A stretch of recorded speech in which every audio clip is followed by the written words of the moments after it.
ambiente virtual. Sejam bem-vindos a mais uma aula sobre bioquímica básica, onde hoje o tema da nossa aula é lipídio, e nós falaremos sobre a classificação dos lipídios, as estruturas dos principais lipídios e as funções dos principais lipídios. Bom, os lipídios, eles correspondem a biomoléculas não poliméricas e com estrutura química muito variada, ou seja, heterogênea. Os lipídios, por serem muito diferentes, a gente tenta buscar características que sejam comuns a todos esses, para poder caracterizar melhor. E como característica principal dos lipídios, eles apresentam como principal característica a baixa solubilidade em solvente polar, como a água, e alta solubilidade em solvente apolar, como o fenol e o benzeno. Popularmente, os lipídios são conhecidos como óleos, quando eles estão no estado líquido, e gordura, quando eles estão no estado sólido.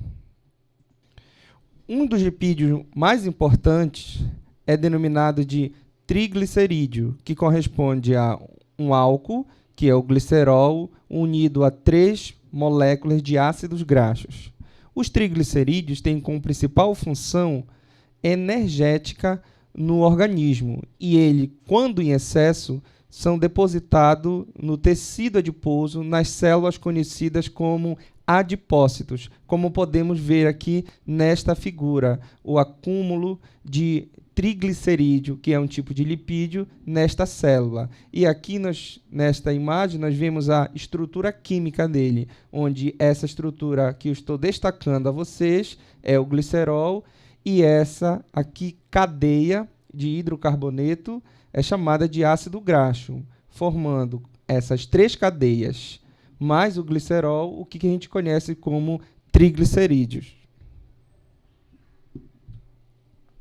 Uma das funções importantes também do lipídio é como isolante térmico, como, por exemplo, com um animal ou um ser humano que tenha uma camada de gordura mais espessa, faz com que este ser vivo diminua a perda de calor para o meio ambiente, ajudando na regulação corporal dele, que a gente denomina de termorregulação corporal.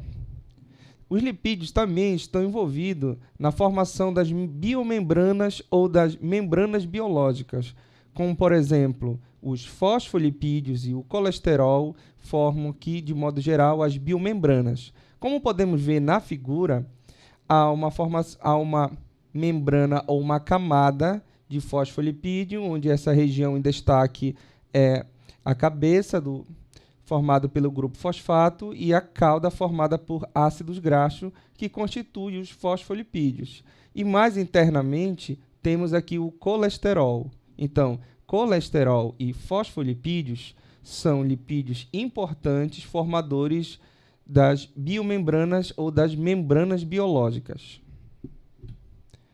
Ainda em relação às funções do lipídio, já que essa é a principal objetivo da nossa aula de hoje, eles também têm como função isolante elétrico. Por exemplo, a região do neurônio, que estou destacando aqui, é denominada de axônio, e um grupo de axônios apresentam uma espécie de encapamento aqui, que é formado por bainha de mielina, a estrutura é denominada, e cuja essa bainha de mielina é formada em grande parte por um tipo de lipídio chamado de esfingolipídio.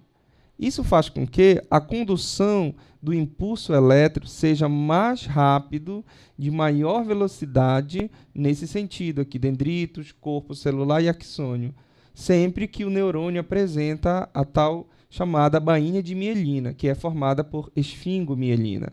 Na ausência da bainha de mielina, o neurônio pode transmitir o impulso nervoso, mas é mais lento. E, às vezes, de forma patológica, o indivíduo passa a perder essa bainha de mielina, levando uma série de complicações, caracterizando vários tipos de doenças.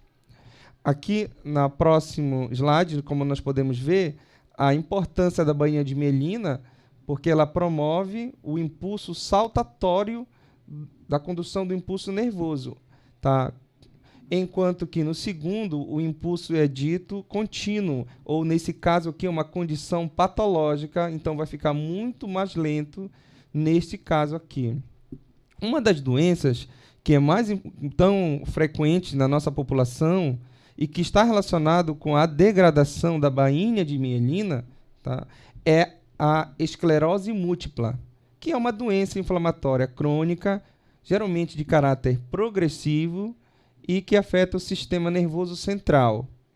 Ela também é caracterizada pela destruição da bainha de mielina, como eu tinha dito anteriormente. Tá? Em relação à sua etiologia, há várias hipóteses que podem contribuir para o seu surgimento, mas a principal é que ela trata-se de uma doença autoimune, que degenera parte do sistema nervoso central, especialmente a bainha de mielina dos axônios. Ela é uma doença importante do ponto de vista epidemiológico, porque aproximadamente 2,5 milhões de casos no mundo dessa doença, e afeta mais mulheres do que homens. E os principais sintomas são perda da visão, a visão dupla, a rigidez, dores, fraqueza, falta de equilíbrio, mudanças emocionais, também mudanças no comportamento e até mesmo intelectual, caracterizando a doença já num estado mais progressivo. Também a função dos lipídios, por exemplo, é a vitamina D. A vitamina D é um tipo de lipídio e é a única vitamina que é produzida no organismo.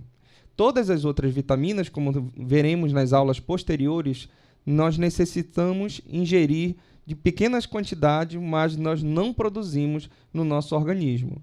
O papel central aqui da vitamina D está relacionado ao metabolismo do cálcio, principalmente na absorção do cálcio no intestino. Juntamente, o paratormônio também tem papel importante nessa fisiologia ou metabolismo do cálcio no organismo. Os lipídios também funcionam como hormônios. Por exemplo, a testosterona, que é o hormônio masculino responsável pelas características sexuais secundárias masculinas, ele é produzido a partir do colesterol. Portanto, tem um papel central na espermatogênese e no desenvolvimento das características sexuais masculinas, e ele é um tipo de lipídio. Assim também como o estradiol, que é um hormônio feminino. Os ácidos graxos saturados, ele tem como principal característica serem normalmente de origem animal e estarem no estado sólido, enquanto que os ácidos graxos insaturados, eles encontram-se no estado líquido e eles são de origem normalmente vegetais. Há mecanismo para transformar o estado insaturado, que é o estado líquido, em um estado mais sólido, pelo processo artificial conhecido como hidrogenação, onde acrescenta-se, de modo geral, um hidrogênio na cadeia carbônica, transformando o óleo numa estrutura mais sólida, como, por exemplo, é aplicado muito para a produção de margarina, porque o aspecto da margarina em estado líquido seria menos atrativo do ponto de vista comercial, enquanto que no estado mais sólido é mais fácil de conservar, um aspecto dele é melhor em relação à venda do produto. Um dos lipídios mais famosos é o colesterol. O colesterol, ele costumeiramente é visto como um vilão. Entretanto, ele tem funções fundamentais no nosso organismo, como, por exemplo, já citado, a formação de membranas biológicas. Também é importante porque ele é precursor da vitamina D e também de hormônios esteroides, como os estrógenos e a testosterona. Além do mais, no fígado, o colesterol é utilizado para a produção de ácidos biliares, que são elementos fundamentais no processo de digestão de gorduras. Por isso, não devemos ter uma visão restrita em relação ao colesterol, colocando ele no sentido de vilão, e sim como um elemento importante no nosso organismo e que passa a apresentar esse aspecto de vilão somente quando ele está em excesso no nosso organismo. Portanto, que fique bem claro, o colesterol só é ruim quando está em excesso, uma vez que, a partir da minha explicação, você pode perceber que ele tem papel fundamental na formação de várias estruturas no nosso organismo.